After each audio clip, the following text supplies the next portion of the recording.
Super Smash Bros. Ultimate first released on December 7th, 2018. And now, here we are, in the month of January, and 1 month is just long enough for players to practice. Now, major tournaments are popping up. Now, the big players are going in and showing their moves. And now, a major tournament has popped up near me by the name of SoCal Chronicles. And now, it's time for me to enter my first major tournament. I've entered tournaments before, but none were as major as this. That's why it's called a major.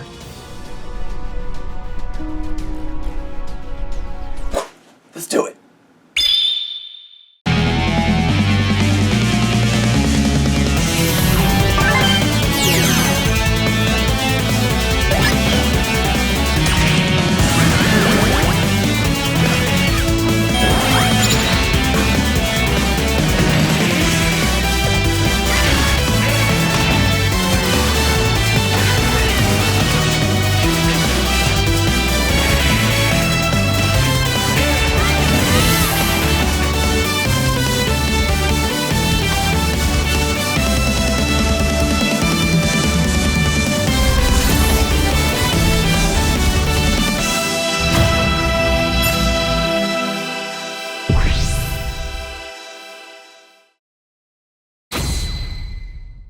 Hello humans, I'm Yoshiller, and welcome back to another episode of Super Smash Bros. Ultimate Road to Sakurai! It's just been one tourney after another, hasn't it? And with the next tourney, SoCal Chronicles, I just had to enter it. When Smash Ultimate first came out and I heard about tourneys coming up, I knew that this was going to be one that I registered regardless of what happened before it. So you could say that I knew I was going to compete in this tourney since the day I got this game. I got that early bird registration. That's how you know this is important. So, on the morning of January 5th, 2019, I woke up, I got in my car, and I drove about 40 miles to compete in my third ever Super Smash Bros. Ultimate tournament.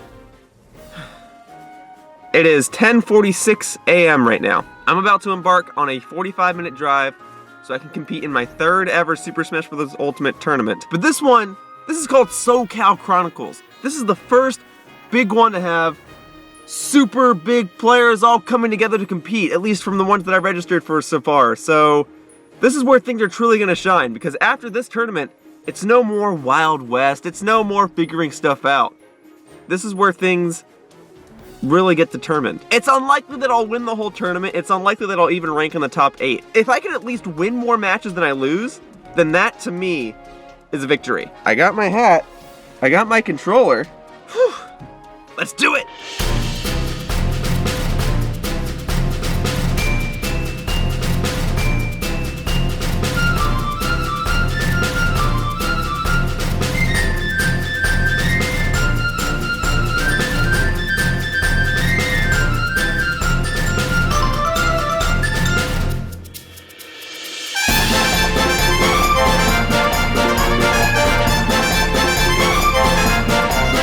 Well, I made it, and it's only 11:26.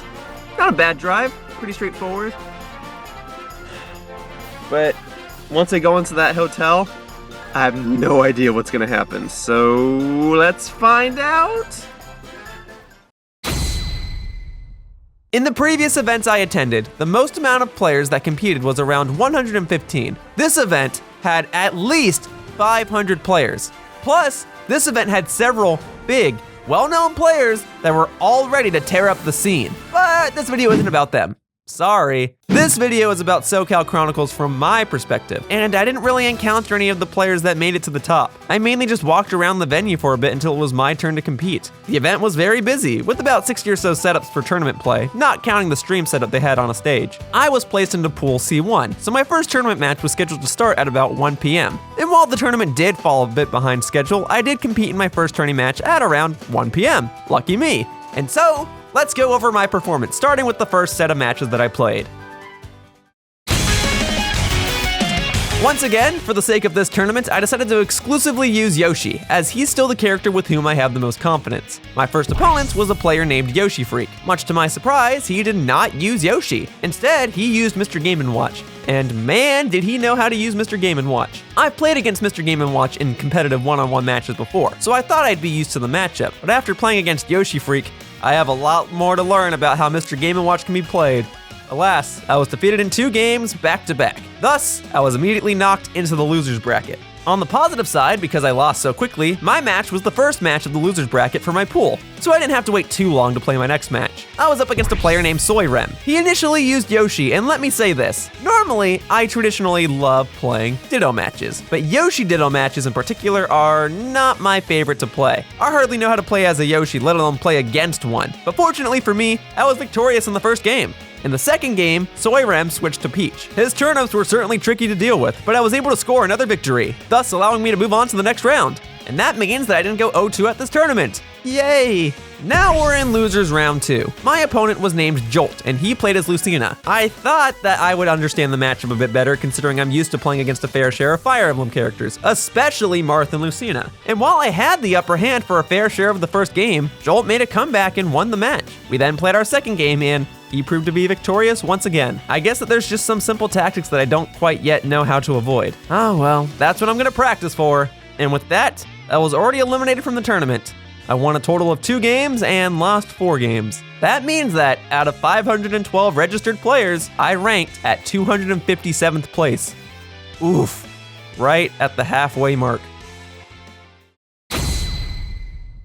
I guess it was a bit foolish of me to think that I'd rank highly at a major tournament when I've hardly had the time to play Super Smash Bros. Ultimate at all. Hundreds of other players that participated in this event have likely been playing this game for a month straight, and they probably know how to counter any and all attacks that I could have used. I went in using one character and I performed the same tactics over and over because that's what I knew how to do. And while I'm thankful that I didn't go 0-2 in such a large event, and while I'm glad that I didn't have to travel very far for this event, I am a bit bummed to see that it doesn't quite look like I've improved very much since I began my journey. Everyone else seems to be getting better while it looks like I'm flatlining. I've just competed in 3 tournaments in a row, and I probably should spend some more time practicing, so I'll wait a few weeks before I enter another competition. But let me be clear, I'm glad that I entered SoCal Chronicles. I'm glad that I was able to experience a truly competitive environment, and I'm glad that I was able to try out one of Super Smash Bros. Ultimate's first major tournaments since its launch back in December. I need to practice some other strategies, and more importantly, I need to practice playing the game at all. And I think the next big step for me is to begin playing as some other characters just as often as I've been playing as Yoshi. After all, I do have other main characters for a reason, but I'm still gonna practice my Yoshi play too.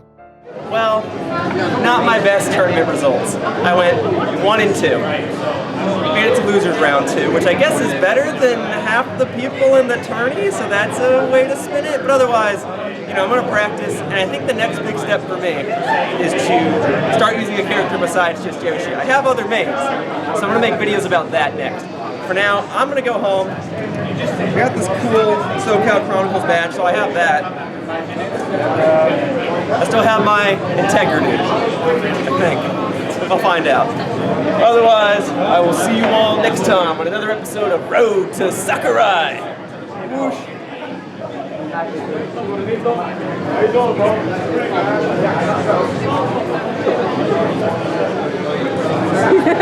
I think that went well. Hey everyone, if you enjoyed what you saw and want to see more, be sure to click the subscribe icon underneath the video. Be sure to click on the bell icon to be notified when a new video is out. Also, one of the best ways to support me is to follow me on Twitter. On there, you can see announcements, updates, and previews for all of my upcoming content. My tag is @Yoshiller. Thanks again for watching, and I hope to see you all in future videos. Whoosh!